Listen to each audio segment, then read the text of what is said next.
por acompañarnos esta tarde en la presentación de este magnífico libro, Esos impertinentes reformistas de la transición. Gracias a esta Santa Casa APD por acogernos y vestir de gala este original, este manuscrito, este magnífico libro. Estas gracias las doy en el mío propio, como editora del libro, y en nombre de Manuel Pimentel, el director editorial, que no ha podido asistir esta tarde porque está en México. Este libro, para quien no lo haya leído, no es una biografía convencional, no nos vamos a enfrentar a ello, sino a un relato representativo de una generación muy específica, a la de los reformistas de dentro que participaron en la transición del régimen franquista hacia la democracia parlamentaria que hoy disfrutamos. No seré yo quien diseccione estas páginas, pese a que nos ha costado unos cuantos meses editarla, quien aborde la importancia de las páginas, porque para eso doctores tiene la iglesia y 4 tengo aquí que nos van a ayudar. Sí quiero decir que ha sido un placer trabajar con Enrique Sánchez de León y abordar este texto histórico que por edad me tocó de forma colateral, pero cuyas consecuencias sí estoy disfrutando hoy y sí estoy viviendo hoy y siento como un libro imprescindible. Como de igual forma sería injustísimo no nombrar a Mari Carmen, este libro hubiera sido, yo creo que don Enrique está de acuerdo conmigo, hubiera sido casi imposible abordarlo, y sin algún hijo que está por aquí que me ha dicho que también ha participado, porque ha sido un trasiego de imágenes. Ya quienes no hayan leído el libro ya lo verán, está plagado de imágenes, citas, pies de foto. Ha sido una tarea titánica, y Mari Carmen ha sido una fiel escudera. Así que gracias a todos los asistentes, gracias a don Enrique por este libro, y gracias a la librería Polifemo, que está en la entrada.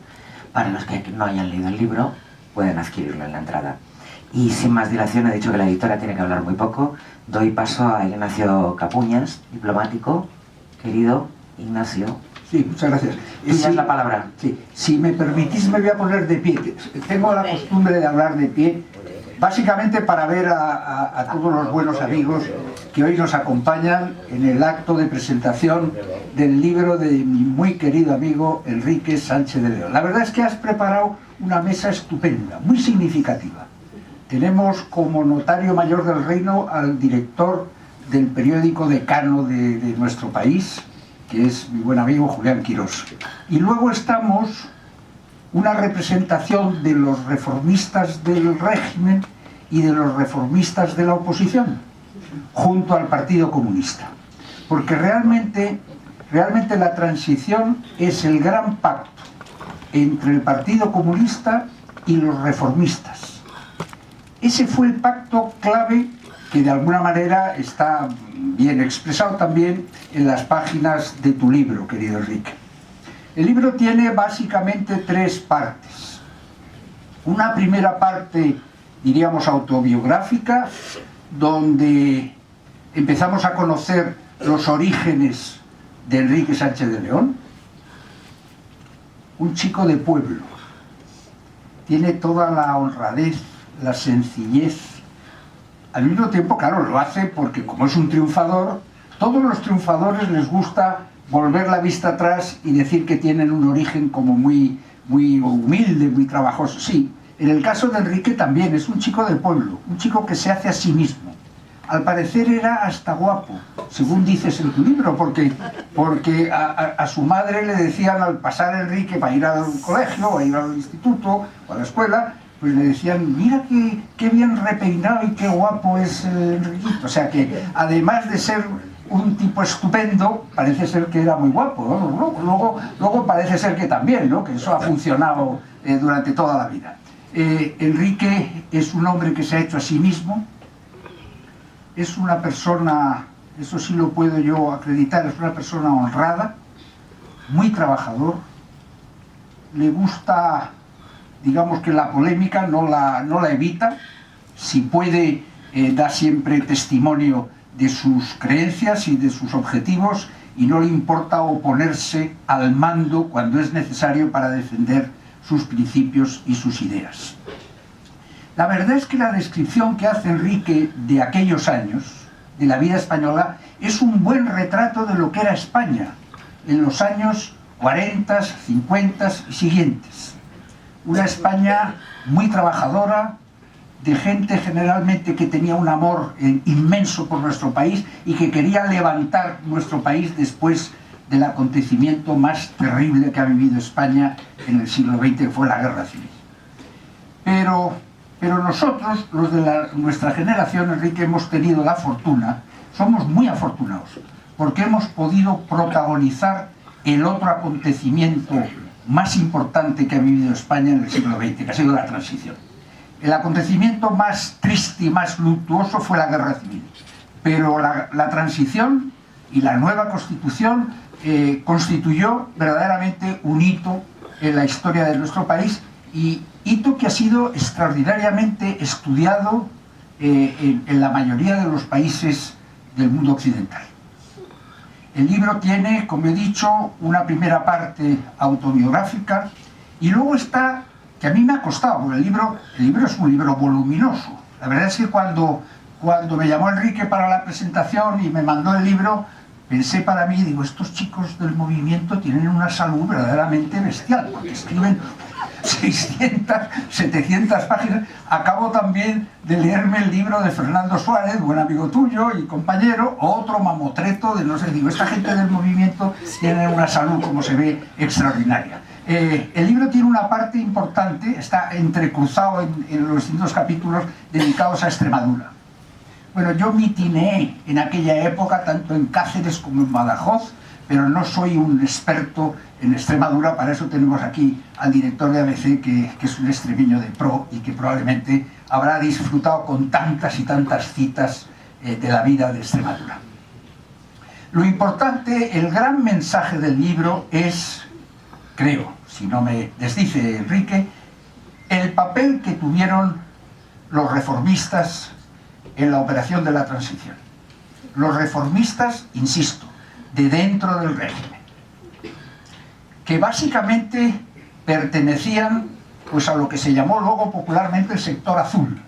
Es decir, proveníais del Frente de Juventudes, del SEU, habíais empezado vuestra vida política, digamos, en las estructuras formales del régimen de aquella época.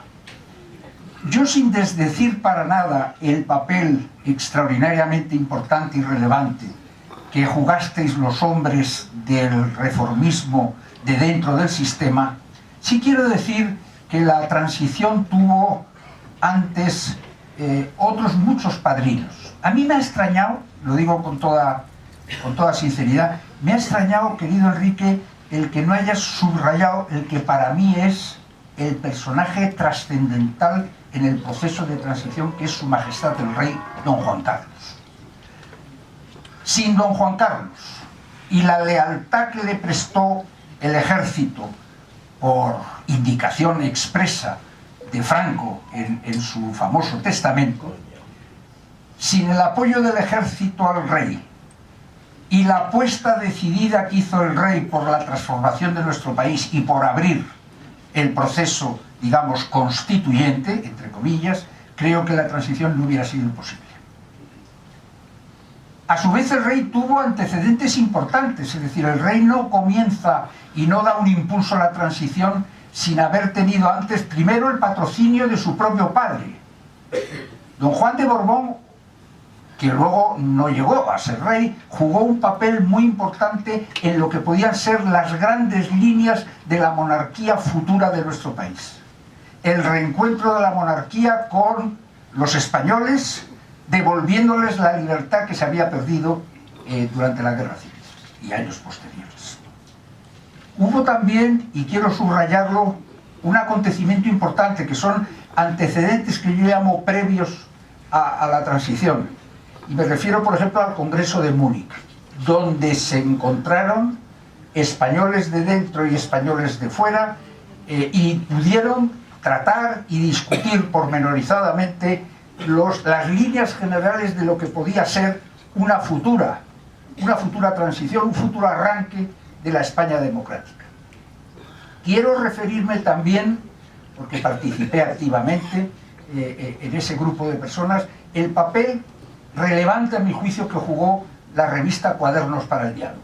porque en Cuadernos para el Diálogo nos encontramos comunistas, socialistas, liberales, democristianos, todo ello presidido por Joaquín Ruiz Jiménez, que era un hombre del régimen, pero que había descubierto la necesidad, al mismo tiempo que la Iglesia Católica, después del Concilio Vaticano II, abría sus puertas a un proceso de apertura en nuestro país, había descubierto la necesidad de que nos encontráramos unos y otros, unos españoles y otros, los de fuera y los de dentro, y dentro de los de dentro, los de la oposición democrática y los del régimen, para construir una nueva España. A mí me parece que subrayar la importancia de Joaquín Ruiz Jiménez y Cuadernos para el Diálogo como antecedente del proceso de transición me parece extraordinariamente importante y relevante. Pero insisto, sin la posición del rey Juan Carlos y su apuesta decidida por la democracia, el proceso de transición no hubiera podido ser viable.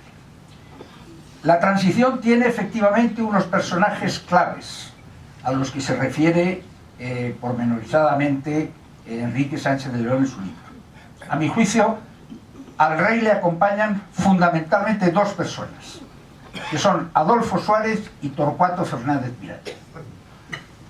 Hoy me he preocupado y he hablado con el propio Enrique y con algunas otras personas por investigar, porque a mí me parece que la pieza clave que abre el proceso de transición es la ley para la reforma política. Esa es la pieza clave que posibilita realmente, desde el régimen, abrir el régimen a la democracia. Y es a través de esa ley, que no es de la reforma política, eso nuestro buen amigo Landelino siempre lo insistía, es la ley para la reforma política. Esa ley no he conseguido todavía saber con exactitud quién fue el inspirador. Parece ser que hay varios inspiradores. Y definitivamente el que la escribió. Me hablan algunos, cosa que yo no sabía, de la influencia que tuvo Antonio Carro. Me decía esta mañana Óscar Alzaga, con el que he hablado, creo no descubrir ningún secreto, que Antonio Carro le llamó a él y a otros dos profesores de la Universidad de Derecho Político para que le prepararan un texto de ley electoral para la democracia, es decir, las primeras elecciones democráticas. Me decía Óscar esta mañana que él creía que Antonio Carro estaba en el proceso de lo que luego siguió Torcuato Fernández Miranda y plasmó probablemente en el texto de la ley el propio Landelino Lavilla, no sé si con la ayuda o no de Miguel Herrero de Miñón, pero probablemente Torcuato, Landelino, Carro en sus orígenes, Miguel Herrero, estuvieron en la operación de la ley para la reforma política. Pero el siguiente acontecimiento que a mí me parece necesario subrayar, no sé si está también muy desarrollado en el libro, sí está referido, es la famosa reunión de Adolfo Suárez con Santiago Carrillo en la primavera de 1977. El acceso del rey a la jefatura del Estado, el nombramiento de Adolfo Suárez, la ley para la reforma política y la negociación frontal de Adolfo Suárez con Santiago Carrillo son las piezas básicas que constituyen el armazón de la operación de la transición española. Por eso me ha gustado, aunque yo creo que tú ya no eres del PC, yo tampoco soy de UCD, ni Enrique Sánchez de León tampoco, pero es verdad que la UCD y el Partido Comunista fueron las dos piezas, los dos partidos políticos que engarzaron para empujar la operación de la transición. Curiosamente, Alianza Popular se quedó muy marginado. Y curiosamente también el Partido Socialista Obrero Español, que luego tendría un protagonismo enorme. Yo creo, no sé si Ramón me corregirá, yo creo que el PSOE fue en aquellos momentos muy empujado por el gobierno de los Estados Unidos, por la República Federal Alemana, para contrapesar el miedo que había a que en el momento de la apertura política el Partido Comunista tuviera un mayor protagonismo. Había habido un estudio del profesor Juan José Linz, catedrático en la Facultad de Yale en Estados Unidos, que había hecho un estudio muy interesante de cómo sería el despliegue de fuerzas políticas después de las primeras elecciones generales. Y la apuesta de Linz, honradamente fue un fracaso, era un personaje extraordinario, pero la apuesta de Linz es que España iba a tener dos grandes fuerzas políticas después de las primeras elecciones: la democracia cristiana y el Partido Comunista.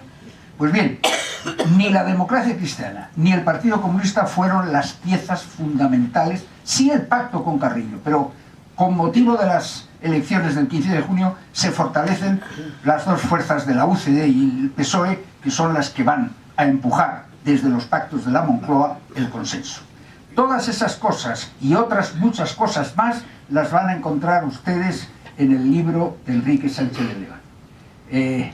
Me gustará y te escucharé, Enrique, de cuál es la razón de que os llaméis impertinentes a los reformistas, que sigo sin entenderlo, cuando fuisteis los reformistas de dentro también los que colaborasteis muy activamente y muy sinceramente en el proceso de transición a la democracia. Gracias, Enrique, por este libro, gracias por la amistad que me has ofrecido al poder compartir contigo este acto. Gracias.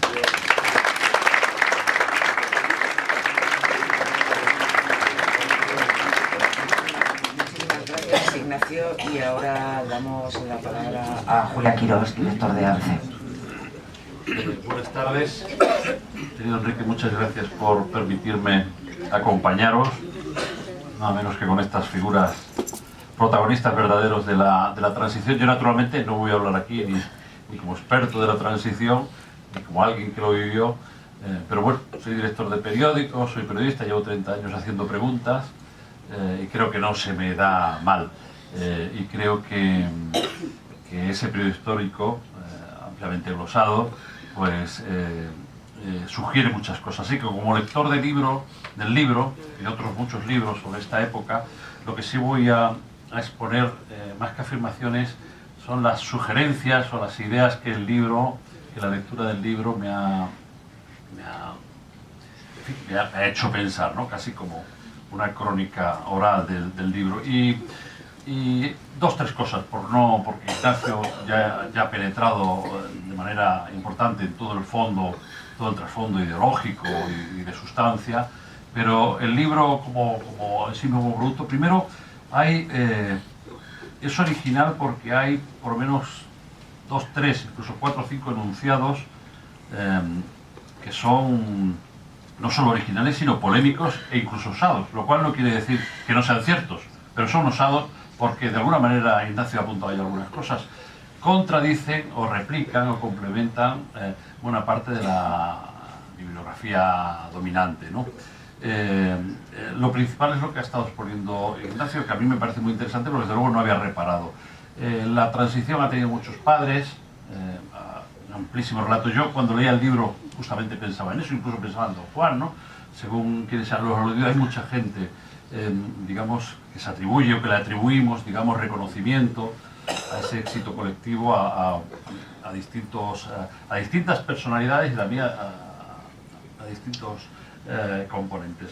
Es verdad que ya, digamos, la idea central que se ha asentado es esta de que, sobre todo fundamentalmente, fue posible, más allá de personalidades concretas, por la confluencia de quienes venían del régimen y el Partido Comunista. Eso sí que es así, pero la verdad, yo, y tengo mucho leído sobre esto, nunca había puesto en suficiente valor la aportación de lo que Enrique Sánchez de León llama los reformistas aperturistas del régimen.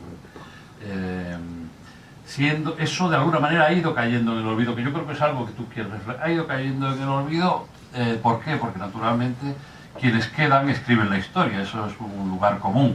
Y además seguramente porque era un colectivo poco prestigiante, si me lo permites decirlo así, puesto que venían del pecado original, ¿no? Tenían el pecado original de que venían de donde venían. Por tanto, la historia, la conclusión de la historia, la moraleja no era igual de bonita, ¿no? Si integrábamos. Pero es verdad que ha habido, yo no puedo saber si son los principales sustentadores de de que la transición se hiciera efectiva, pero sí, desde luego, se puede ver que fueron fundamentales, porque no solo no lo bloquearon, sino que les facilitaron. Y ahí sí hay esa reivindicación generacional que se ha expuesto, que yo puedo entender de una serie de jóvenes que nacen en un país determinado, que a lo mejor sus familias no están muy ideologizadas y que lo que hacen es una carrera profesional, de estudios, de formación, dentro de lo que existe, que en ese proceso largo de la infancia a la juventud, a la madurez, se dan cuenta que eso está roto y que eso no tiene recorrido y que cuando llega su momento, cuando están en puestos decisivos, contribuyen a eso.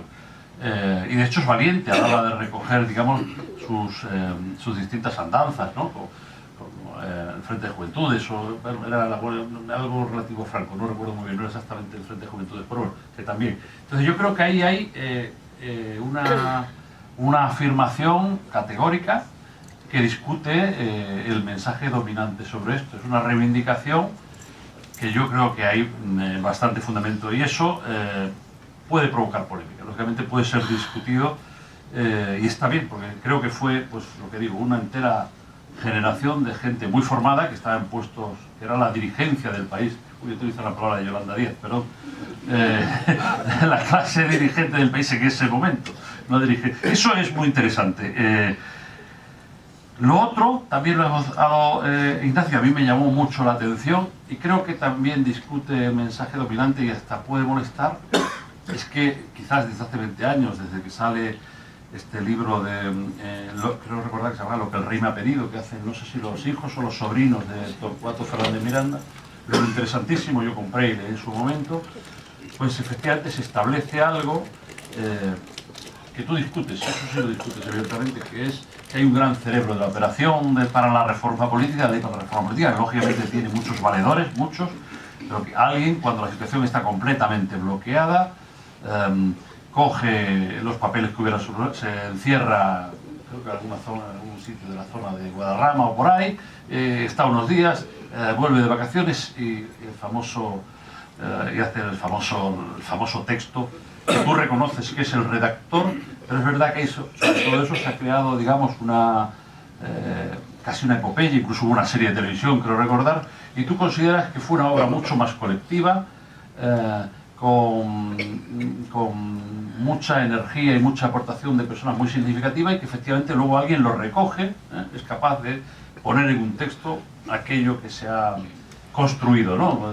Colaborativamente. Eso yo creo que es una afirmación, como digo, contundente, porque no forma parte de lo que ahora mismo tenemos asentado. Y luego no lo desarrollan mucho, pero no, y esto quizás dé para otro momento, pero haces otra afirmación muy sugestiva para un periodista, casi al final. Dice, bueno, al final la generación de los aperturistas reformistas del régimen fuimos el verdadero centro. La prueba es que cuando desaparece la UCD, el centro desaparece en España y pasamos a un bipartidismo. No sé qué pensarías ahora, luego de las operaciones de Ciudadanos o el propio PP de Feijóo, que yo creo que está jugando a una base de centro claramente, ¿no? Pero bueno, es también muy osado, que al final, digamos, vuestro grupo amplio fuera el representante de una centralidad que luego... Y luego, por algunas cosas que me puedan haber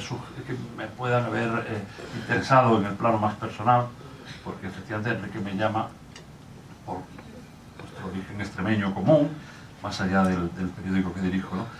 A mí sí me llama como lector poderosamente la atención toda la fuerza que le da y todo al asunto de las raíces, ¿no? Yo, por ejemplo, no tengo un sentimiento tan acervado sobre eso, pero sí es importante, ¿no? Y además lo defiendes como parte de tu carácter crítico, ¿no? Y el orgullo de ser de pueblo cateto, que eso me ha hecho mucha gracia, y hago un pequeño inciso personal. Yo cuando llegué a Madrid llevaba 25 años trabajando y había dirigido ya casi 3 periódicos, 2 seguros, ¿no? Entonces, claro, conocía mucha gente fuera de Madrid que me preguntaba qué diferencia hay entre dirigir un periódico en Madrid o fuera de Madrid. Y hay unas diferencias que no toca contar aquí, relativas al poder judicial y tal. Pero dice, bueno, ¿cómo es la relación? Entonces yo, me ha hecho gracia porque hacía una cosa parecida. Digo, mira, a ver, porque tú eres muy especial, en fin, no te gusta que nadie te diga. Y digo, no sé si me consideran un borde o un cateto. O sea, yo mismo hacía el juego ese de las relaciones con el poder, por así decirlo, ¿no? tú eso de alguna manera te ha marcado mucho porque lo desarrollas mucho a lo largo del libro, ¿no? Y luego, y termino ya con esto, hay otras dos cosas que me llaman la atención de ti, como es una obra autobiográfica también. Primero es que no sé si es por tu formación previa como alto funcionario, opositor, en fin, que los juegos del poder o las reglas del poder, entonces emergentes, tú chocaste con mucha gente y da la sensación de que había reglas que no aceptabas. Lo curioso es que esas reglas son ahora las generales y las comunes, es decir, aquello que te podría parecer extraño hace 40 años, hace 20 lo eran menos, hace 15 lo vimos en las series de televisión americanas y desde hace 10 o 5 años son las reglas de juego comunes. O sea, esta cosa que todo parece juegos de poder y estas series que hemos visto en Netflix, ¿no? Me llama la atención como que eras muy reactivo a todo ese mundo que no fuera, ¿no? El del, bueno, las decisiones con cierta lógica, con cierta ponderación.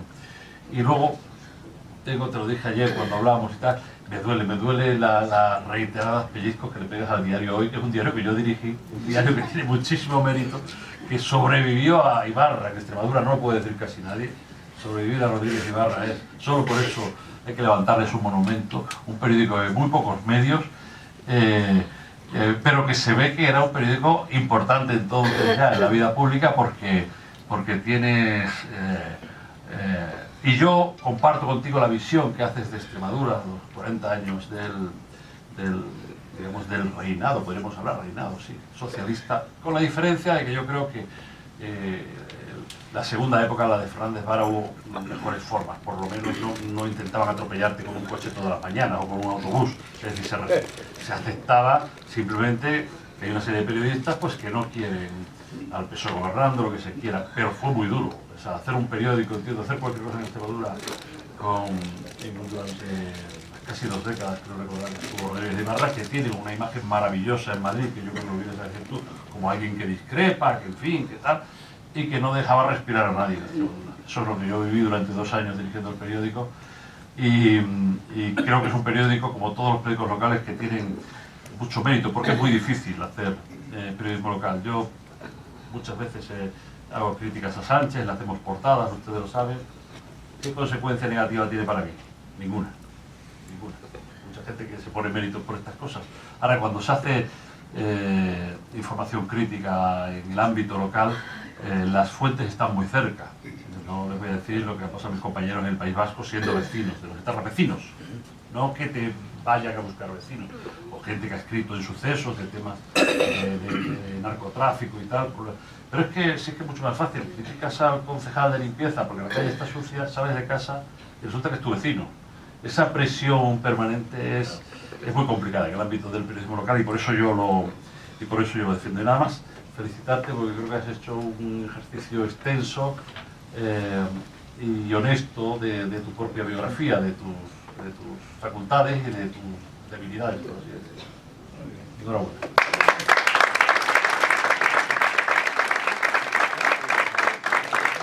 Pues muchísimas gracias, Julián Quirós, y tiene ahora la palabra Ramón Tamames. Sí. Buenas tardes, don Ramón. Tiene usted la palabra. Buenas tardes a todos, muchos saludos. Me alegro de estar aquí en esta tranquilidad de la tarde para poder hablar también tranquilamente sobre lo que fue una gran operación política. Una gran operación política que se estudia en todas las universidades. Y me parece que no, pero la experiencia española con la transición es objeto de análisis permanente, con muchos aspectos nuevos y situaciones que se van conociendo.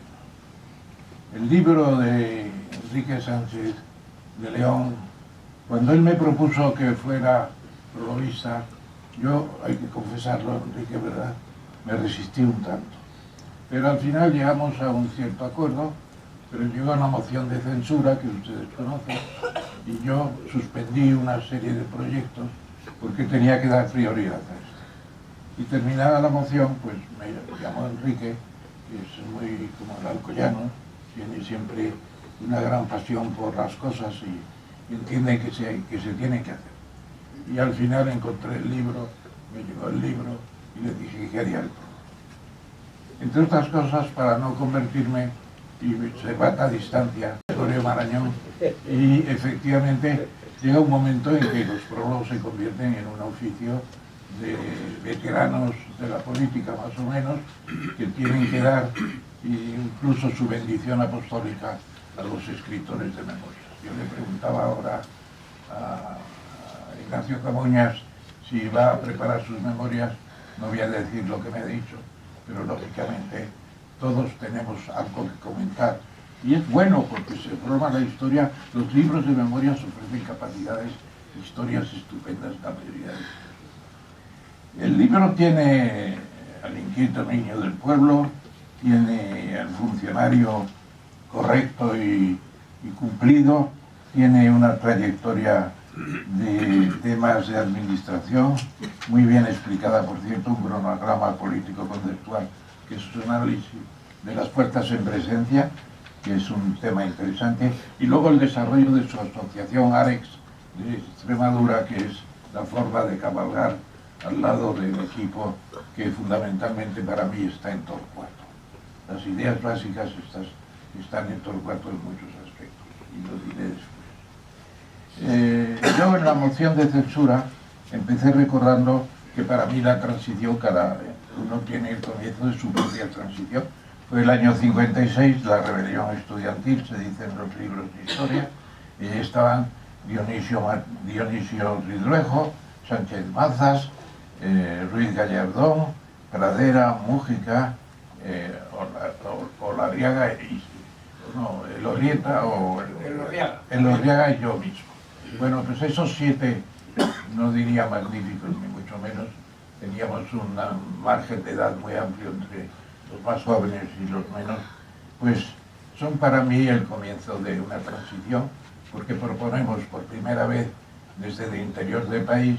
No fue como después el caso de Múnich, fue desde el interior del país y no fue con digamos, ejercicios de destierro más o menos, sino con encarcelamiento, y algunos empezaron una ronda de encarcelamiento bastante largo, pues que planteaba lo que decía antes Ignacio, es decir, la postura del PC.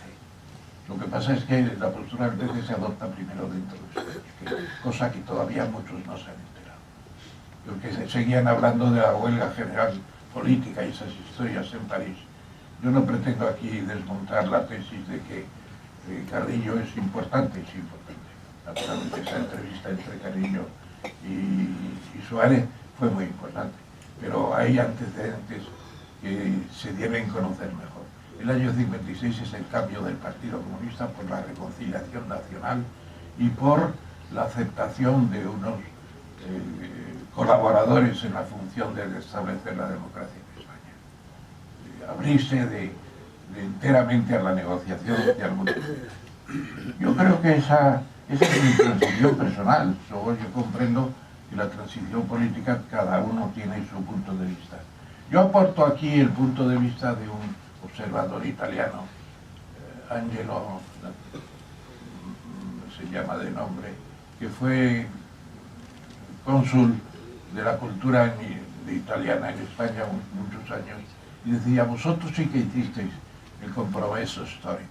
El compromiso histórico que se planeó en Italia con Aldo Moro y Enrique Berlinguer se vino abajo porque el primero fue asesinado y el segundo relegado. Y se vino. En cambio en España habéis hecho el compromiso histórico. Habéis dado entrada a todo el arco posible parlamentario. Y ha habido el problema del PC, que es un problema que se siguió con mucha atención. Y también cuando se dice ¿y quién es el deus ex machina de todo esto? Bueno, pues tampoco hay que negar el papel de Franco, porque Franco el año 75 recibe la visita de Adolfo Suárez, presidente de la Unión del Pueblo Español, que se le han cedido nada menos que el jefe de los sindicatos, y esa asociación se presentan en el Pardo a saludar al caudillo y le dicen: las leyes biológicas son inexorables y en España usted faltará y habrá elecciones libres y democráticas. Franco se quedó muy preocupado y le llamó a Suárez antes de irse Dice, así que va a haber elecciones. Dice, sí, excelencia, va a haber. Las leyes biológicas son implacables. Dice, pues a ver si las ganamos. Si las ganamos y la Unión del Pueblo Español, con una serie de mecanismos, no digo que se transforme en UCD, pero esa es la tendencia importante que aporta Suárez desde antes de ser nombrado presidente del gobierno por el rey.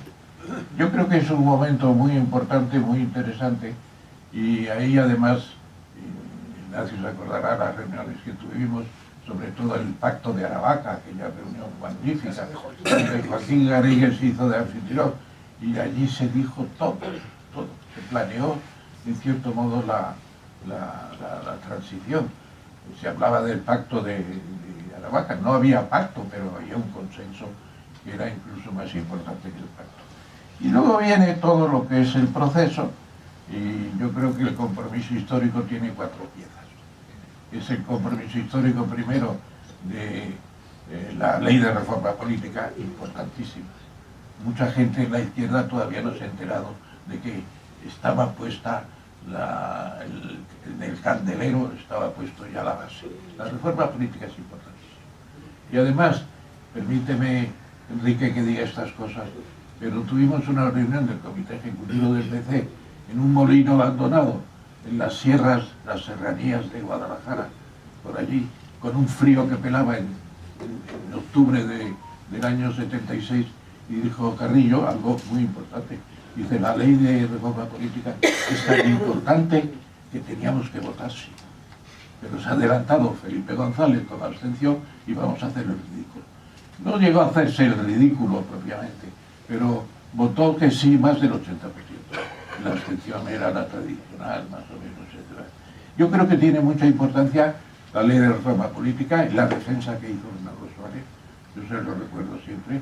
Yo le animé a que escribiera las memorias, no quiero decir que haya tenido ninguna participación. Las memorias tienen 2 o 3 momentos en Suárez muy notables. Y luego viene el pacto sobre las elecciones generales del 15J, del 77, que fue un pacto de verdad. El Comité de los 9, que recordaba Ignacio también, no sé si llegaste a participar, me parece que sí. Y entonces, el despacho de Raúl Morón. Y entonces, el tercer elemento del compromiso histórico, que es el que yo viví más directamente, fueron los pactos en la Moncloa. Tampoco es un invento que cuando hemos terminado el domingo por la tarde, después de estar el sábado y el domingo, estaban Carrillo y Suárez en la pinza, que decían después, en la pinza, y estaban tomando café y me ven pasar a mí y me dice Suárez, Ramón, ¿quieres venir un momento? Digo, sí, que era el presidente. Dice, ¿y qué hacemos ahora? Digo yo, pues un resumen de trabajo. Y ese es el nombre que llevó, resumen de trabajo. El José Luis Leal como ministro de Economía y yo como personaje, entre comillas, del PC para los pactos de la Moncloa, hicimos el resumen de todo lo que había que tratar detenidamente, a lo que después Felipe González pues iba a regañadientes porque no le gustaba un pelo esa colaboración entre el PC y el partido de Suárez. Los pactos de la Moncloa y por fin, el cuarto elemento, la Constitución. Eso es el compromiso histórico español, que no se ha repetido en ningún caso. Dar la entrada a un partido también que se piensa que es un agente extranjero de una potencia exterior, con su bandera incluso coincidentes. Todo eso es una parte notable del trasfondo del libro de Enrique Sánchez de León. Y si me queréis preguntar cuál es el factor más importante que se destaca en el libro, es que Suárez se encuentra con una administración que gracias a los reformistas está funcionando. La mayor parte de los funcionarios son del régimen, no hay que decir otra cosa. Lo que pasa es que cuando se abre la libertad, el que antes iba a la Plaza de Oriente a manifestarse a favor del caudillo, del dictador, que nadie decía dictador entonces, la dictadura había sido la de Primo de Rivera, pero nadie se atrevía a decir que aquello era una dictadura y no era una dictadura. Entonces ya se puede decir que el compromiso histórico se cumple enteramente y los pactos de la Moncloa tuvieron importancia, pues mucha porque era una garantía de que iba a seguir el mismo sistema económico, una garantía de que se luchaba contra la inflación. Enrique Fuentes Quintana tuvo un papel muy importante en la elaboración del documento, como también los que estuvimos allí sábado y domingo tuvimos nuestro papel de incluir otras cosas que no había incluido el propio Enrique Fuentes Quintana, con quien nos habíamos visto antes y le habíamos dicho que aquello era incompleto y que en la Comisión de Economía del Congreso estábamos planteando una posición alternativa. A mí me parece que eso hay que decirlo todo ello. Los que apoyamos la transición, somos de muchas procedencias, había un temor tremendo por el Partido Comunista, porque no estaban dentro y no lo conocían. No estaban ni tan bien organizados, ni tenían tan claro lo que querían. Lo que pasa es que Carrillo se encuentra en una situación muy propicia, pensando todo el mundo que tiene un poder mucho mayor, y sin embargo los resultados electorales, por una serie de razones, fueron nefastos. 20 diputados frente a más de un centenar de PSOE, me parece. Tremendo, tremendo. Yo le había propuesto en los años 70 a Carrillo cambiar el nombre del partido, llamarle Laborista o Partido del Trabajo, decir algo así. Digo, no nos vamos a comer una rosca. Y claro, efectivamente, llegamos a 23 en las elecciones del 79 diputados, luego ya vino el follón de la escisión del partido. Carrillo fundó su propio partido al cabo en eso y no tuvo ningún diputado y se marchó a escribir las memorias y realmente la sombra del PC quedó ahí titubeante y hoy pues no es nada y además incluso la Izquierda Unida que procede de ahí pues ha faltado a su juramento de defender la bandera y la transición que lo prometió firmemente. Las memorias de Enrique a mí me parece que tienen un análisis de la situación muy certero con las distintas fuerzas y las que se van creando en torno a Suárez como aglutinación del proyecto reformista. No hay ruptura, naturalmente, que más hubiera querido Trevijano con sus fantasías de ruptura. Si el ejército estaba unido en torno al rey, ¿qué ruptura iba a haber? No podía haber ruptura, tenía que haber pacto. Y ustedes relean el artículo 8 de la Constitución, para mí es uno de los más importantes. Dice que las Fuerzas Armadas tienen la función de defender la independencia nacional, tienen la función de la integridad territorial, y tienen la función de ordenación, mantener la ordenación constitucional. Bueno, y dice el segundo punto, habrá una ley orgánica para desarrollar esto. No ha existido esa ley. La creación de la defensa nacional es otra cosa. Y el portavoz de ese artículo, mientras no haya una ley de regulación constitucional, pues es el propio rey. Los discursos de la ley tienen detrás el artículo 8 y otros varios. El segundo, el artículo 2, naturalmente, con la unidad indivisible. Por muchas historias que haya, los catalanes separatistas no lo van a conseguir. Yo hice un libro sobre el tema de a dónde vas Cataluña y resulta que en 11 ocasiones han intentado una cierta independencia. No la han conseguido nunca. Desde el compromiso de Caspe, que ganó Fernando el de Antequera, Fernando I de Castilla. Pues fantástico, ¿no? Fernando I, no el cuarto, no es de Castilla, el primero de Aragón, Fernando I de Aragón. Fernando de Antequera, primo de los Reyes Católicos. Entonces, por así decirlo, desde el compromiso de Caspe en 1412 han intentado esa independencia y no van a conseguir, pues la mayoría de los catalanes no quieren la independencia, sencillamente. Ahora les estamos dando unos vestuarios de grandeza a Waterloo, etcétera, etcétera, impropios de una situación que tendríamos que cambiar completamente. Pero volviendo al libro, yo creo que en él tenemos esa importante participación de los reformistas, de los que nutrieron la UCD con los diversos partidos y la falta de sabiduría política Suárez acortó su mandato, naturalmente, renunció en un momento difícil y ya no volvió con el éxito que tuvo al principio, desde luego. Se podrían decir muchas cosas más. Se podría plantear, por ejemplo, la naturaleza, si Enrique Sánchez de León era del régimen o no. Él lo dice claramente, yo soy falangista. Y no me van a calificar qué clase de falangista. Me interesa más de nada José Antonio, lo decía mucha gente, soy José Antoniano. A todos nos ha fascinado la figura de José Antonio en algunas ocasiones. Cuando murió Enrique de Aguinaga, cronista mayor de Madrid, del Ayuntamiento de Madrid, gran persona, un personaje único, pues especialista en José Antonio, perdimos una sabiduría tremenda, y habría que revisar la figura también del personaje al comenzar la guerra civil, que es muy distinta de la que se presenta de alguna manera. José Antonio Primo de Rivera y Enrique Sánchez de León, yo no sé si él llegó a conocerle personalmente, no lo dice, pero me parece que no, y dice aquí que no, por diferencia de edades, localizaciones. Los pactos de la Moncloa tuvieron mucha importancia. Algunos dirán, claro, usted se apunta a donde más lució en aquellos momentos, es verdad. A mí me pareció aquello fundamental.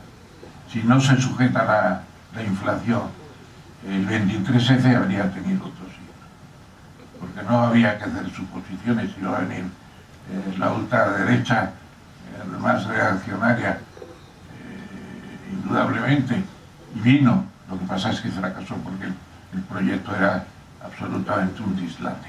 El libro de Cercas, donde aparece la lista de los que íbamos a ser ministros de esa situación nueva de la monarquía, pues es un tesoro en cierto modo, porque explica bastante bien qué pasaba, y era una situación quimérica de locura, pero de locura que todavía los archivos tienen que abrirse para ver las últimas cosas. Y termino diciendo, insistiendo en la importancia de los reformistas, insistiendo en esa importancia de cómo esos partidos regionales que se forman, AREX, por ejemplo, que es una obra personal de Enrique, pues se incorpora tranquilamente al proyecto nacional, y eso sucede con otros partidos, incluyendo el del propio Garrigues, incluyendo otros muchos, y formando UCD, que luego no se llegó a transformar en un verdadero partido. Tenemos pues una crónica de parte de la transición. Luego vienen también elementos historiográficos que corresponden menos ampliamente a Enrique Sánchez de León, y ya desde los años 80 su participación en la actividad nacional como un despacho prestigioso de abogados, con una organización muy, digamos, concluyente y muy contundente. Eso ya pertenece a otra historia que tenía que estar incluida también, naturalmente. Por eso yo recomiendo la lectura del libro, y sobre todo la parte más difícil es cuando ya se plantea que UCD no puede llegar a ser un gran partido.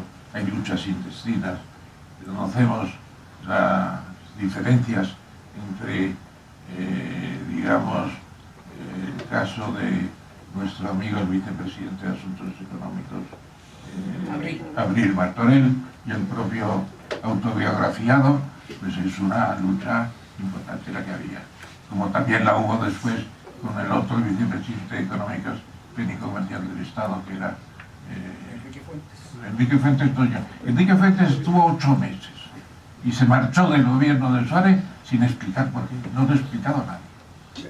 O sea que ahí hay una tesis importante e interesante. No, me refiero al técnico comercial este del bigote y el pelo negro, Carpajo, le llamaban.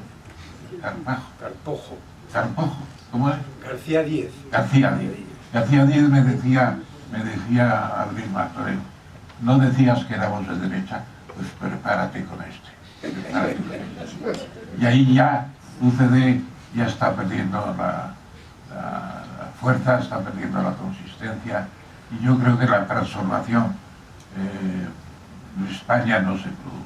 Y un día le dije a Suárez, bueno, ahí andan los terratenientes moviéndose, y me dice Suárez, muy sonriente, como la portada del libro, que yo te he criticado un poco, pero que es una portada interesante, me dice, bueno, que se anden con cuidado porque les expropiamos las fincas y hacemos la reforma agraria. Ese era el Suárez de los primeros tiempos. Igual que cuando se iba a reconocer el Partido Comunista, que no sabíamos si iba a pasar. Nosotros teníamos un topo en el Estado Mayor. Y cuando se estaba discutiendo el tema, cada 5 minutos aparecía el topo contando qué pasaba. Y se iba viendo cómo Suárez iba a conseguir llevar el gato al agua. Muchas gracias por la atención. La verdadera estrella de la tarde, que es el autor Enrique Sánchez de León. La verdad es que he tenido la tentación de escribir unas cuartillas, salir del paso y de quedar bien. Pero, como diría Suárez, comparezco ante ustedes y prometo, y quiero prometer y prometo, que voy a ser sincero, que voy a ser objetivo y que voy a intentar ser explícito. Y eso solamente se consigue con la oralidad, porque lo que está escrito está premeditado y yo pienso hablar sin premeditación, como está hecho el libro.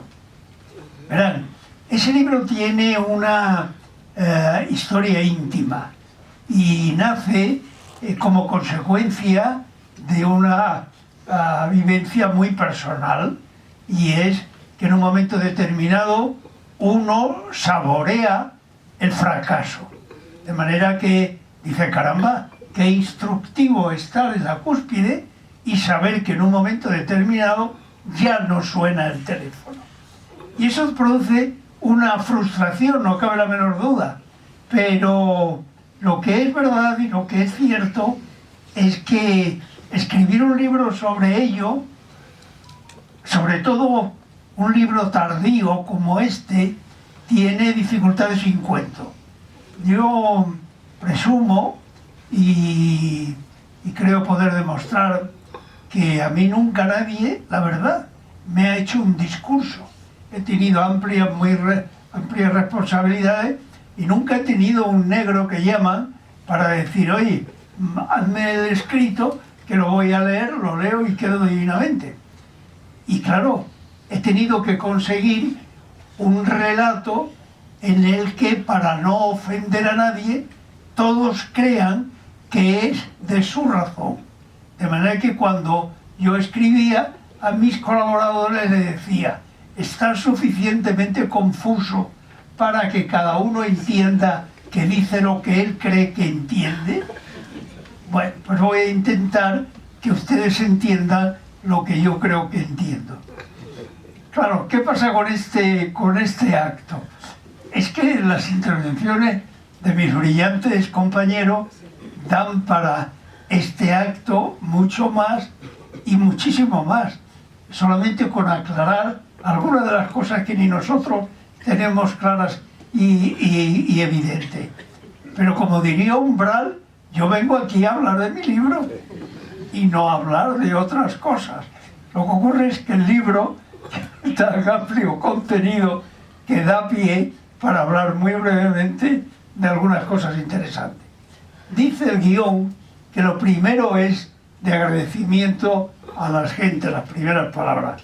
Muchas gracias, naturalmente, a ustedes por asistir, y sobre todo asistir clase casi de motu propio, porque esta voz mía, que es artificial, que no es la mía, porque estoy ronco, me ha impedido hablar con ustedes personalmente, como hubiera sido mi deseo, para invitar a vosotros y a otros muy directamente.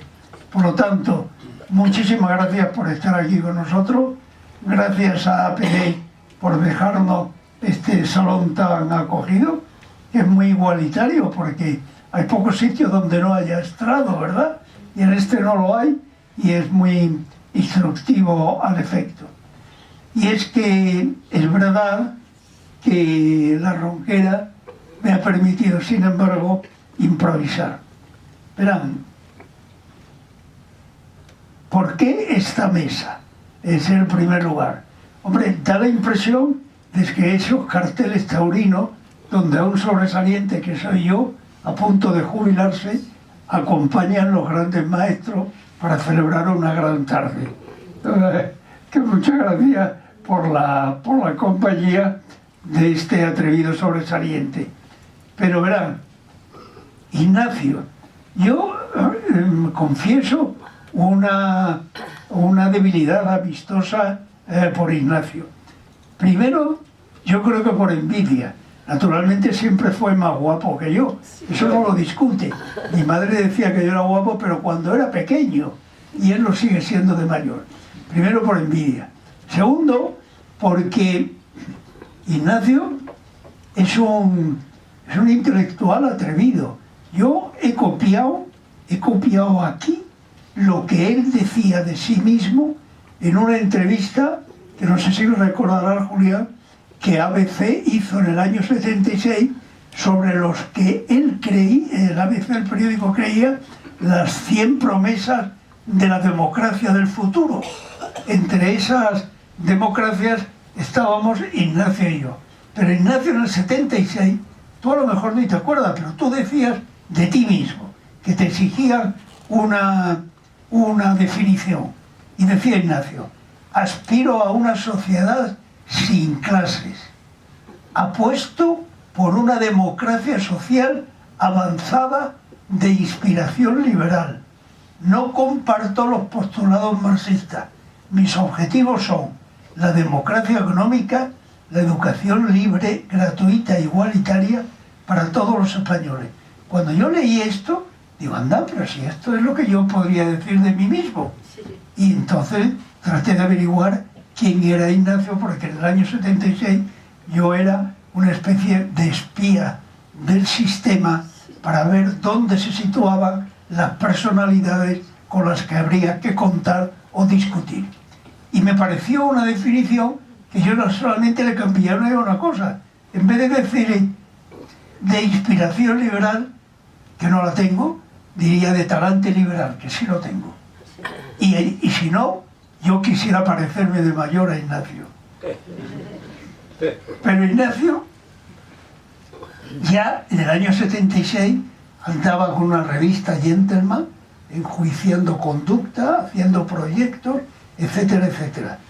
Y me sorprende en un momento determinado ver que su partido, porque él funda su partido, tiene capacidad, iniciativa y energía suficiente para organizar el Partido Popular, Demócrata Popular. El Partido Demócrata Popular.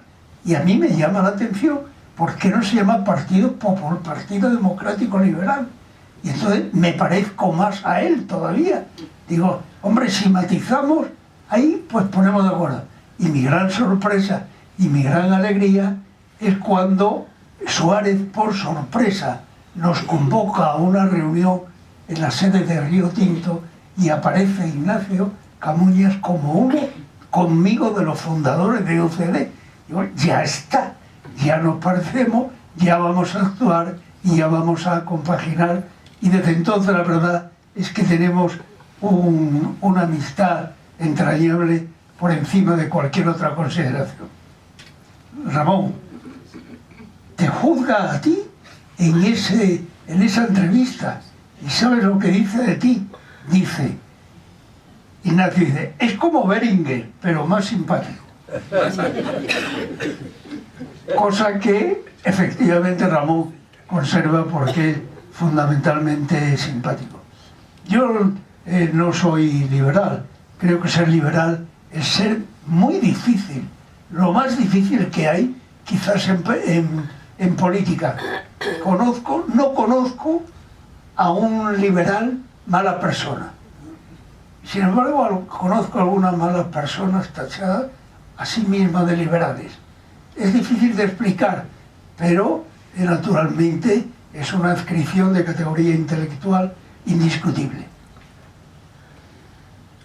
Julián Quirós. Bueno, Julián, yo le conozco porque yo leo El Hoy todos los días. Desde no sé cuantísimos años soy suscriptor. Y en un momento determinado aparece Julián Quirós, director. Yo literalmente digo, ¿quién coño es Julián Quirós? Y me ocupo de saber quién coño es Julián Quirós. Y me encuentro con un tipo de Cuareña. Cuareña es un pueblo situado en las vegas iniciales del Badajoz, rico, un pueblo contencioso, un pueblo difícil, un pueblo duro. Y me encuentro con una biografía verdaderamente increíble, verdaderamente apasionante, que me hace fijarme en la figura. Claro, yo tengo una relación no mala, pero sí distante con el periódico Hoy por una de las razones que ahora, si me permite el tiempo, voy a explicar brevísimamente, porque no es una relación personal, sino institucional, momentánea. Pero claro, en un momento determinado me doy cuenta de que Julián es de un pueblo donde nace el poeta regionalista más admirado por mí. Es un clasicista casi de la generación del 27, ustedes lo habrán oído nombrar alguna vez. Está poco considerado a nivel nacional porque no era de izquierda, que se llamaba Luis Chamizo. Y Luis Chamizo escribe un libro que se titula El miajón de los castúos. El miajón de los castúos. Que todo el mundo pregunta, ¿qué demonios es eso del miajón? ¿Y qué quiere decir eso del castúo? Y el castúo es una denominación inventada en la que viene a decirse que el castúo es, por resumir, el castizo o el cateto. En realidad, Chamizo habla del propietario que labra sus propias tierras. El labrador que se labra sus propias tierras, que viene a decir que es el que se hace y el que se sostiene a sí mismo. Y esa es una connotación muy bonita de aquel tiempo. De manera que a mí, Julián, con el que en el año y 10 meses que está de director no enlaza conmigo, ni yo con él, de pronto tiene una aventura profesional en otra provincia. Y de ahí, de la noche a la mañana, director del ABC. Y entonces ya empieza a preocuparme Julián Quirós. Sí. Digo, bueno, Julián Quirós no es... Yo es un cateto de pueblo, y si es un cateto de pueblo, es como yo. A mí el término de cateto, como el de castúo, me gusta extraordinariamente por una sencilla razón, porque habla de castizo, de auténtico, de entrañable, de producto natural, no de producto artificial. De tal manera que el lazo Chamizo Castúo, Julián Quirós, o Julián Quirós, tiene que ser forzosamente amigo mío. Y entonces me atrevo a decirle, Julián, por favor, ¿quieres intervenir en este extraño libro? Y Julián, naturalmente, con mucha generosidad, accede a ello. Pero Julián le trata de periodista incómodo, te lo han dicho muchas veces. Incómodo es igual impertinente, ahora diré lo de impertinente. Sí, ser incómodo es ser impertinente, es decir a veces lo que no gusta que diga. Se ha sido titulado como dudoso de valores, defiende sus valores, que son, si no me acuerdo mal, Julián, la curiosidad, la honestidad y la valentía, que tú en tus intervenciones defiendes. Pero hay una cosa que a lo mejor en la trascienda mental de Julián ha pasado desapercibida y que a mí me ha llamado poderosamente la atención. Reformista es un término raro. ¿Reformista de qué? De todo, de lo que hay, de lo que no hay. Bueno, Pero reformista tiene una connotación también tremenda, que es la de conservar lo que hay que conservar. Y ese es un matiz que tú y has averiguado y que yo he reparado poco. Porque claro, cuando de vosotros reformistas, si erais los mismos perros con distintos collares, ¿qué reformistas? Si era igual para seguir igual. No, no, no. Lo único que ocurre es que nosotros sí sabíamos lo que había que reformar y lo que no había que reformar. Y en definitiva, porque yo el piropo lo hago mal, te diré, Julián, que tu breve sala de máquinas de todos los días, de casi todos los días, a mí me sabe a Castú. He sido breve y conciso. Y claro, llegamos a Ramón. Y Ramón Tamame es por mí una persona muy admirable. Ramón me ha conocido, nosotros, Ramón Tamame y yo, que prácticamente se nota, Ramón ha sido siempre un poquito más presumido que yo, pero los dos somos presumidos, aunque él ha tenido una notoriedad verdaderamente impresionante. Somos vidas paralelas, tan paralelas que coincidíamos en el patio de la Universidad de San Bernardo, yo estudiando como un loco, becario, él también después, él organizando unos follones increíbles allí en el patio y yo oyendo de antemano lo que decía. Pero Ramón, hay una cosa que me conmueve, que es el año 56. Tú has hablado de Riduejo, has hablado de la gente que te acompañaron en aquella famosa redada. Tú no te puedes imaginar el impacto que aquello tuvo en la gente cateta que andábamos por allí. El impacto tremendo. Cuando llegábamos de provincia a estudiar, yo estudiaba conjuntamente Derecho y Políticas y Económica, y de pronto en la versión del movimiento del comunista con cuernos y rabo, a ser posible el rabo incendiado de malo que era, nos encontramos con el manifiesto del año 76, que yo me leí y llegó a mis manos clandestinamente. Era auténticamente sorprendente. Primero era un ladrillo impresionante, porque a un estudiante que le obligas a leer un manifiesto de docenas de páginas tremendas.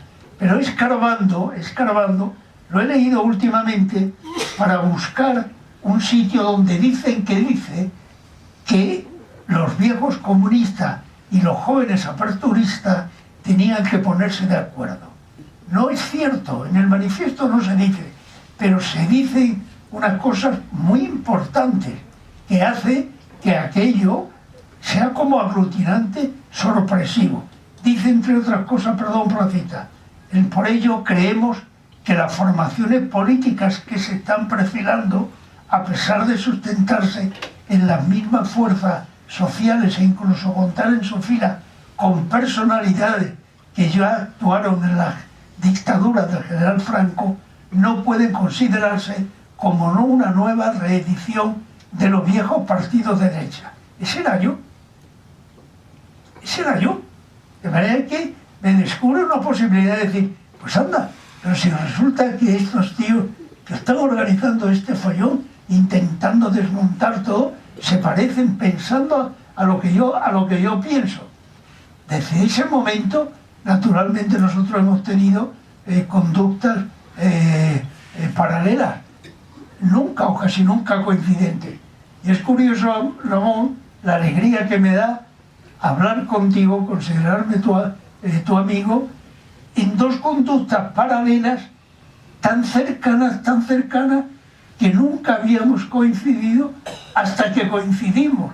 Y coincidimos en una acción curiosa que merecía alguna pena observar, que era el CDS. Y entonces yo creo que presentar un libro de las características que yo tengo hacía indispensable la presencia de Ramón aquí en este sitio. Por lo que te lo agradezco enormemente. Contaría enormes anécdotas de la vida paralela de Ramón y mía. Te voy a recordar una que te decía el otro día. Yo era director general de Política Interior en el año 76. Una de mis funciones era seguir el pulso de la calle, es decir, quiénes se manifiestan, quiénes son los cantautores que organizan esos follones juveniles, quiénes de verdad predican concordia y quiénes de verdad son contrarios a Y nosotros en el Ministerio, en mi dirección, llevábamos una relación directa, directísima, por mor de los gobernadores civiles, de todas las manifestaciones que se producían y del valor político que tenían. El valor político que tenían. Naturalmente, éramos una espía de Ramón, y un día estabas en Tenerife, ibas a Tenerife, y me dio el gobernador civil de Tenerife, lo digo porque ya no me acuerdo ni quién era, y me dice, oye, director, que viene Ramón Tamames. Digo, que viene Ramón Tamames, ¿y qué? Que va a dar una conferencia en el Ateneo. Que va a dar una conferencia en el Ateneo, ¿y qué? Pues que si la prohíbo, ¿no? Digo, pero ¿por qué coño vas a prohibir una conferencia de Ramón Tamames en el Ateneo? Bueno, creo que se celebró la conferencia, ¿no? Y luego después, no sé si alguien te detuvo o no, pero que conste que yo que se celebró aquella conferencia como casi todas las que se celebran. Ramón y yo tenemos vidas paralelas, esas que continúan y que pocas veces confluyeron, pero para mí es un orgullo. Bueno, pero decíamos que yo he venido aquí a hablar de mi libro y es lo menos que estoy haciendo, y voy a intentar ser breve. Solamente contestar algunos de los planteamientos que se han hecho aquí sería muy atractivo. Pero mire, cuando yo he presentado libros, como es lógico, en algunos sitios, y siempre creo que hay que mirar en una presentación del libro quién es el autor de verdad, qué es el libro y en qué circunstancias se produce. Y en ese organigrama cabe todo. Entonces, todos los que hay aquí, casi todos los que hay aquí, me conocéis muy profundamente. Pero yo voy a describir un personaje que es el que describe no una trayectoria, sino un personaje. Es una cita de Ortega y Gasset que dice: ante los problemas españoles, como ante todo problema, reacciona la mente, formándose una primera opinión, que es siempre la más obvia y elemental. Luego, si la mente no se para, advierte el error de aquel primer pensamiento y lo sustituye por otro más adecuado, que a su vez va recibiendo nuevas correcciones. Este movimiento y progreso del intelecto es esencial en toda cuestión, porque ante toda cuestión somos primero aprendices y solo más tarde maduros conservadores. Bueno, a mucha gente se le ha perdonado ser aprendiz y después conservador, sobre todo a la izquierda. Se le ha perdonado una cosa tremenda que yo descubro ahí, que es lo que llama a nosotros, a la gente de dentro del sistema, lo llamaba reconvertidos. Y de vosotros os habéis reconvertido.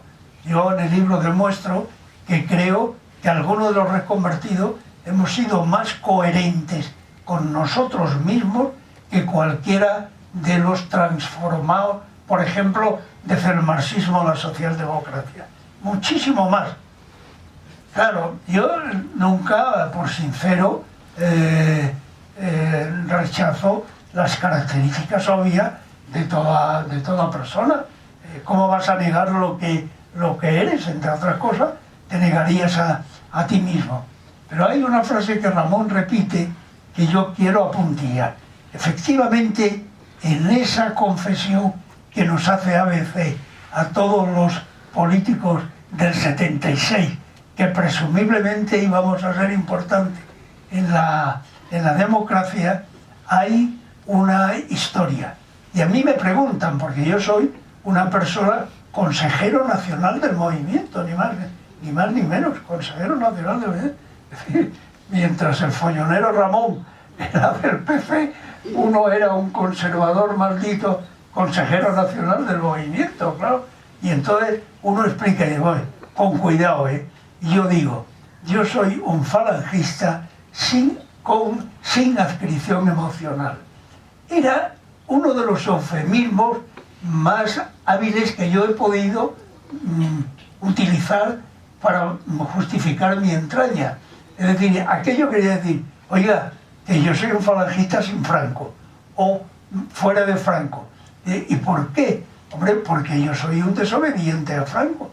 Yo me presento a unas elecciones generales frente al candidato de Franco, frente al candidato del ejército, frente al candidato de la Secretaría General del Movimiento y frente a todo Quisque, y gano. Y por lo tanto a mí no me van a decir ustedes que soy franquista. Bien, pero Ramón en su prólogo dice, hombre, y ahora mismo acaba de decir, es cierto que la conjunción jóvenes del movimiento, mayores del comunismo en términos generales, busca la solución y la solidificación de fuerzas extrañas entre sí. Es cierto, pero ¿qué es lo que ha ocurrido hasta entonces? Ha ocurrido que nosotros desde dentro del sistema, estamos advirtiendo que a pesar de todo el sentido aperturista, democrático, de razón, de evolución, de modernización que España exige, no se puede conseguir desde la utopía de la derecha ni de la izquierda. No se puede conseguir porque el contubernio de Muniz termina en Tenerife a las 24 horas. Porque es que la fuerza del ejército y la fuerza de la estructura franquista de aquellos momentos, las fuerzas de orden público, todo lo que se llama el orden jurídico general, impedía la utopía. Es que estos señores venían persiguiendo la huelga general desde hacía 30 años, y la huelga general se arreglaba el 1 de mayo vistiendo a unos cuantos de militares de conductores de los autobuses de Madrid. Pero es que era materialmente imposible. Era tal fuerza de la derecha, tal capacidad de constricción, que la utopía se rebajaba simplemente a mera aspiración. Y nosotros tuvimos que mantener desde dentro el equilibrio de una apertura con una manifestación absolutamente atosigante de la fuerza puramente popular. ¿Qué es lo que ocurre y por qué la impertinencia? Porque no es un mérito, Ignacio. Cuando yo hablo de que los reformistas de dentro tenemos, diríamos, el mérito principal, en absoluto estoy intentando rebajar el mérito de los demás, en absoluto. Yo lo dije en una ocasión y alguien me imputó, pero es que usted olvida a la gente que estuvo en la cárcel, pero es que usted olvida los sacrificios que hicieron los demás, pero es que usted olvida toda la lucha permanente de la intelectualidad, etcétera, etcétera. ¿Cómo la voy a olvidar? Si me preocupaba fundamental y profesionalmente de ello. Lo único que ocurre es que no era posible, no era viable, porque terminaba en Lanzarote.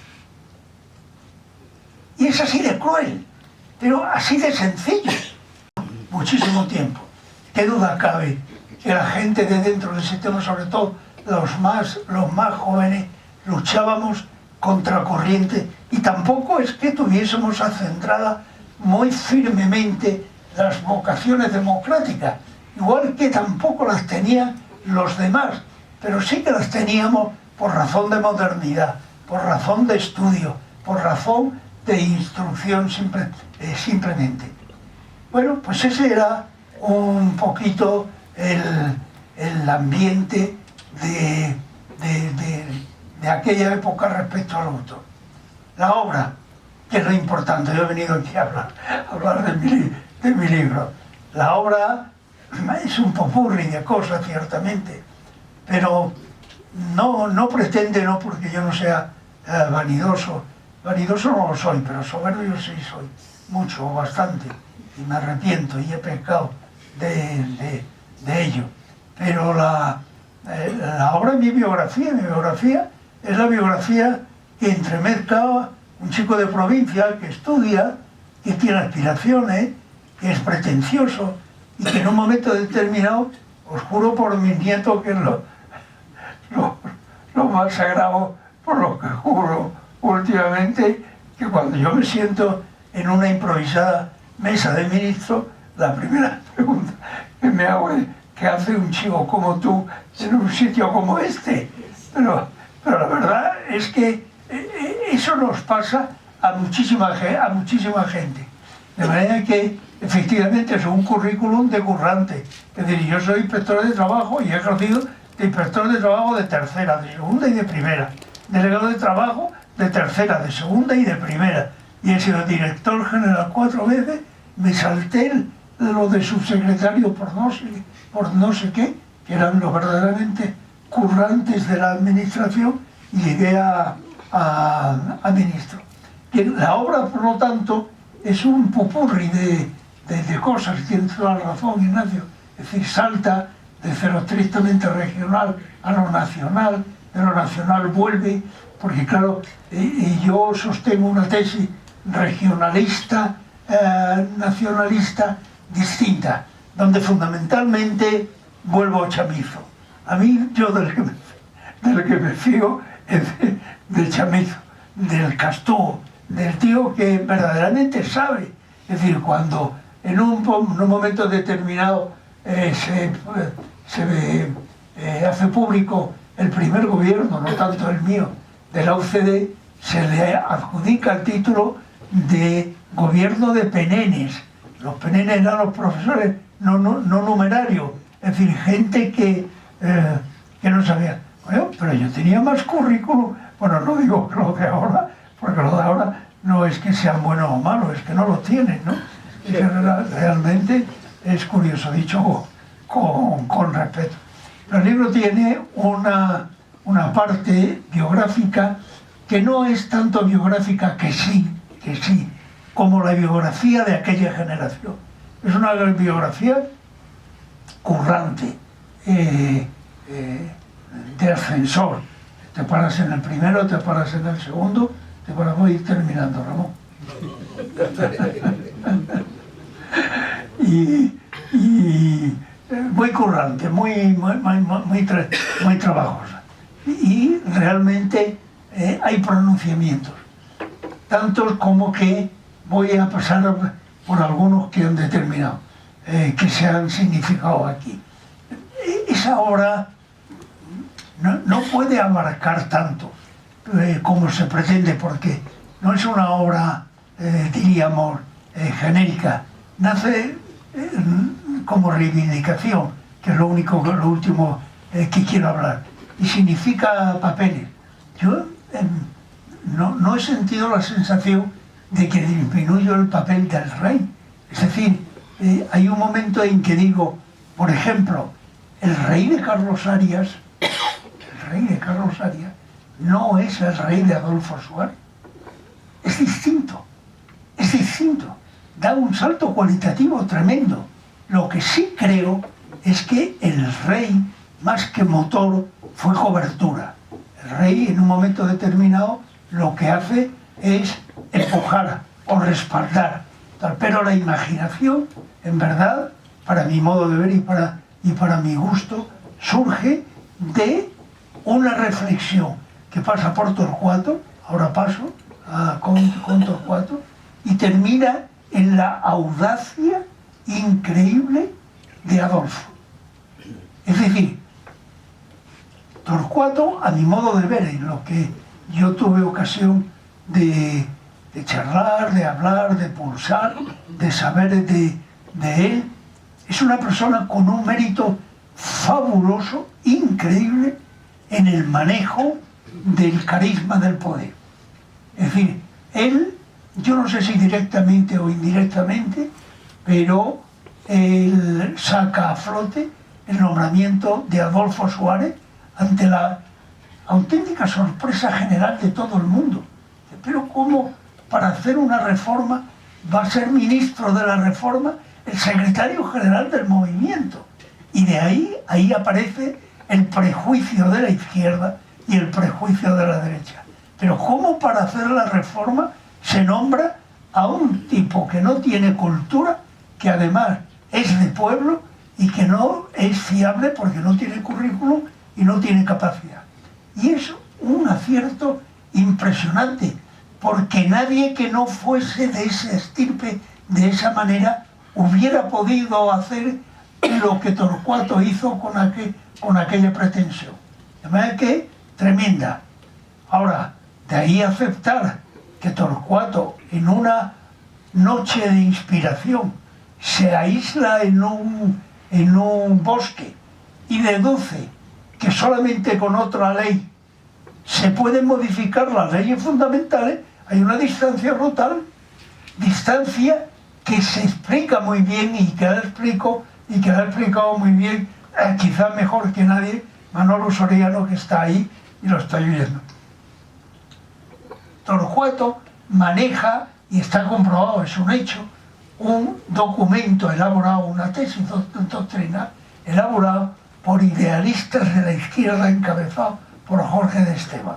Y hay un libro en que Jorge de Esteban y todo el izquierdismo en términos generales, el izquierdismo, ni Felipe González ni nada, dice, oiga, ¿se pueden modificar las leyes fundamentales por otra ley? Bueno, vamos a suponer que eso es verdad. ¿Y quién tiene lo que hay que tener para modificar las leyes fundamentales por los propios que las defienden? Y ahí está el mérito y el salto de Adolfo. Y Adolfo dice, yo. Y ante la sorpresa general, dice, ¿y quién es usted?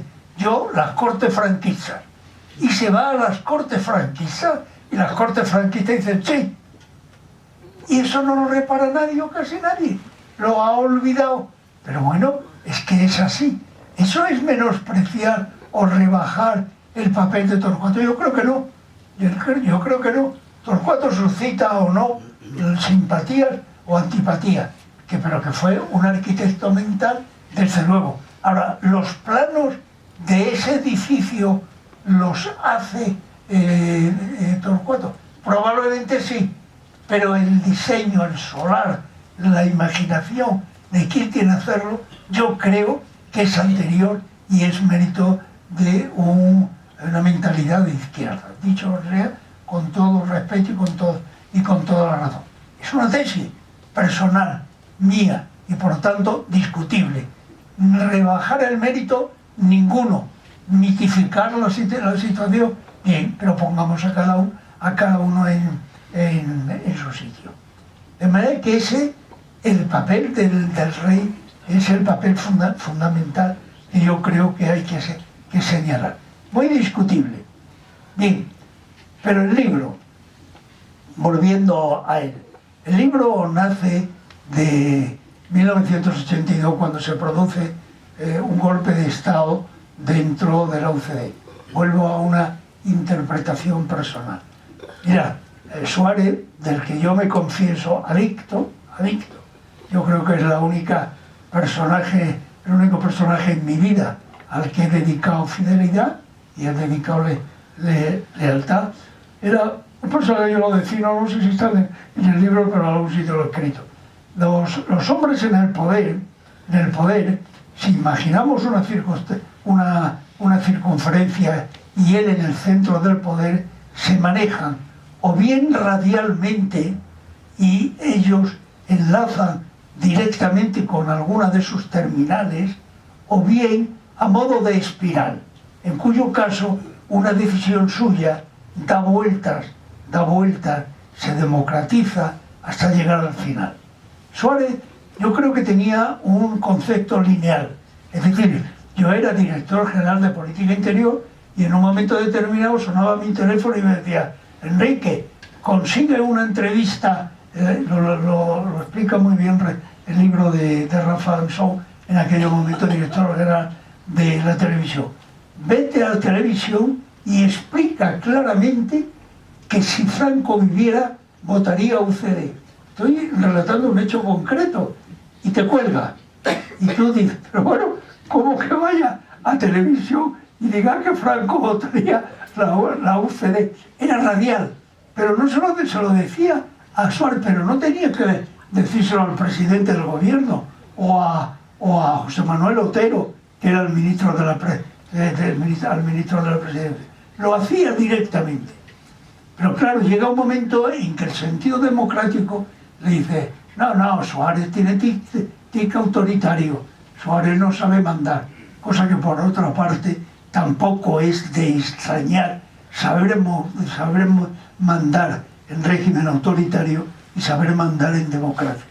Saber mandar en democracia es muy difícil, Julián, muy difícil, tremendamente, porque tú empiezas a darle vuelta a la espiral y no sabes nunca si llegará lo que pretendes al final, porque ha pasado por tantos matices que cuando llega seguramente no es lo que tú has propuesto.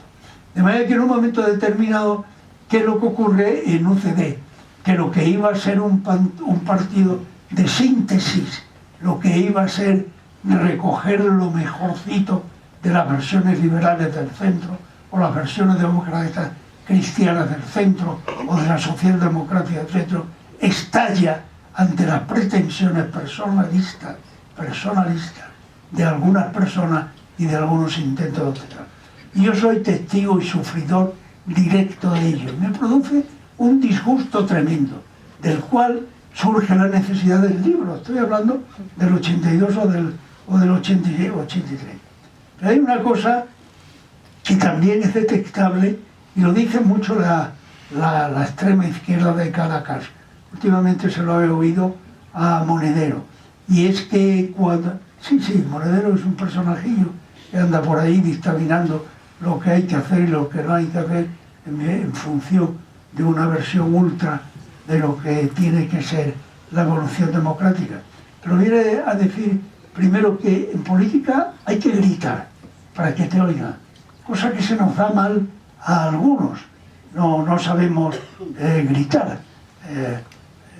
Por otra parte, cuando tú te sientes oprimido, cuando te sientes marginado, lo de Extremadura, Julián, yo lo he escrito y desde luego me corren por Extremadura, es decir, desde facha hasta iconoclasta,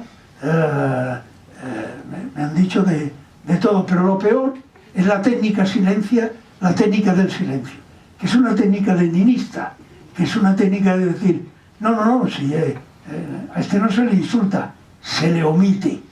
Y eso es terrible, Cuando tú no apareces, es terrible. Entonces yo acepto durante muchos años no pertenecer, entre otras cosas, porque me tengo que ganar el pan, tengo que trabajar en mi bufete de abogados y tengo que ganar para mis hijos. Y realmente ese es un problema que hay que superar. Pero en un momento determinado aparece la universidad. La universidad, pues, está también contaminada. Es decir, es que lo de la contaminación es algo muy palpable. Parece que cuando Julián dice un contencioso, un pellizco, has utilizado la palabra con hoy. Claro, es que lo que no puede ser es que cuando tú organizas un partido desde una pretensión regional, cuando tú dices, hombre, a ver si despertamos y dejamos de ser los últimos, por lo menos a mitad de camino en los índices de bienestar, haya un artículo editorial del director del periódico que dice, no, Extremadura no existe. Claro, es que eso subleva al más sumiso. ¿Y cómo que no existe? Claro que existe. Y entonces yo me opongo. Pero es que a continuación, quien se opone, que soy yo, pierde. Y entonces se eleva al mito, el redentor, el carisma, el culto a la personalidad.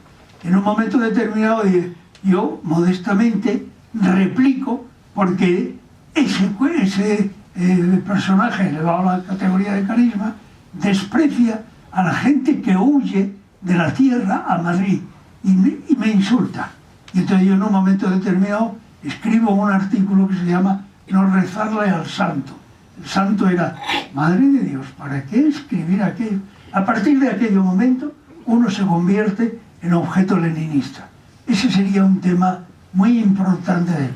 Es decir, yo hace mucho tiempo que ya no respeto ningún ismo, ni liberalismo, ni socialismo, ni...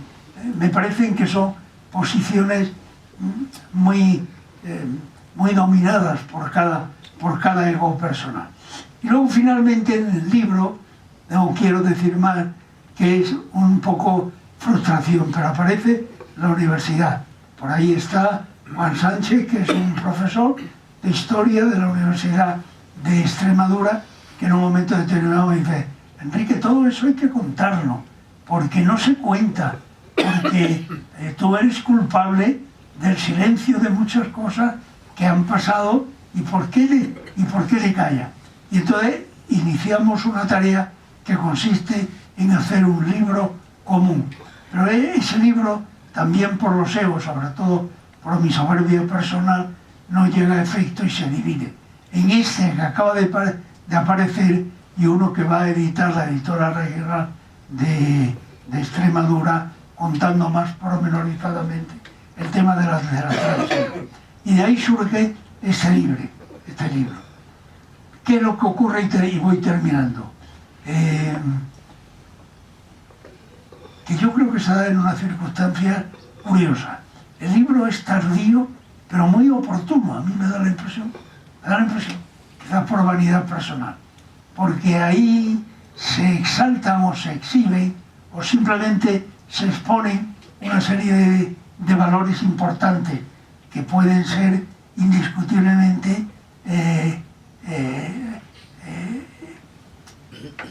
el diagnóstico no difícil sobre lo que le ocurre a la sociedad. Permitidme una última referencia. Hace más de 40 años, yo escribí en las sociedades ocupadas por el poder político, la crítica sana se hace inviable. La intolerancia se escarrancha en todos los niveles y expresiones institucionales.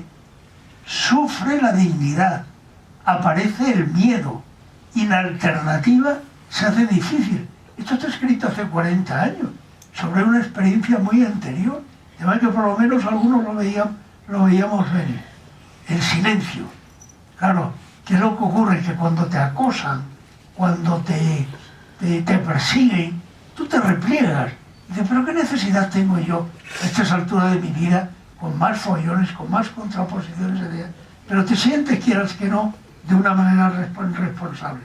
Claro, todo eso enlaza con otra serie de circunstancias, como por ejemplo el que, claro, estamos en un tiempo de relativismo muy descrito por los sociólogos modernos, en la que, dice Sánchez Ferlosio, permanecer inmóvil mientras el otro añade torpeza sobre torpeza, error sobre error, injusticia sobre injusticia o maldad sobre maldad, se hace intolerable. Y es que verdaderamente cada uno en su fuero interno está sufriendo una condena increíble. Todo eso enlaza con unas reflexiones, y ya no nos da tiempo en absoluto, pero que hablan de posverdad, del sentido totalitario de las cosas, de la costumbre de confundir las creencias con las verdades. Y todo eso, pues parece que es oportuno, digo, como condición también, mojarse un poco. La mayoría de las personas que estamos aquí somos vetustos. Podríamos constituir una mesa de edad, pero realmente nuestro silencio quizás también es culpable de muchas de las cosas que ocurren. Porque no lo olvidemos, decía un ilustre jurista, que el que tiene el dominio de la palabra tiene el dominio del poder, y quien es capaz de estar todos los días presente es capaz de convertir, repitiéndolo mucho, una mentira en una verdad. Y tan es así como que algunos spots publicitarios se basan en ello. Y termino. Verdaderamente, probablemente este libro sea un ejercicio de vanidad personal. A mí me da mucha rabia que se desconozca todo lo que yo hice como ministro. Claro, resulta que vivimos en unos mitos sanitarios absolutamente increíbles. Resulta que la universalidad, dice una vicepresidenta del gobierno, que es obra de Felipe González. Bueno, es que yo ya no sé si es un cachondeo eso, o de verdad es que no lo sabe. Porque claro, es que es otra cosa que es gratuita. Pero bueno, pero ¿cómo que es gratuita? La sanidad, pues es el servicio público más caro que hay. Lo único que ocurre es que en vez de pagarlo en cotizaciones lo pagas en impuestos. Pero bueno, ¿cómo que es gratuito? Bueno, realmente aquello fue una aventura hermosa, una aventura difícil, frustrada. Ignacio, tú lo viviste aquello muy de cerca por las tensiones internas de un poder que también no teníamos experiencia, no teníamos capacidad. Yo creía que el sentido de partido estaba por encima de la disciplina. Tragué sapos y culebra, que realmente necesitaba un capítulo de un modesto libro que va a leer muy poca gente, pero donde quede constancia de que hay valores personales, valores morales por encima de toda consideración personal. De manera que, si os sirve de entretenimiento, ahí tenéis una larga novela, porque termino con otra cita pedante, en este caso muy significativa, y es que la verdad también se inventa. De manera que muchísimas gracias por atendernos, muchísimas gracias por todo.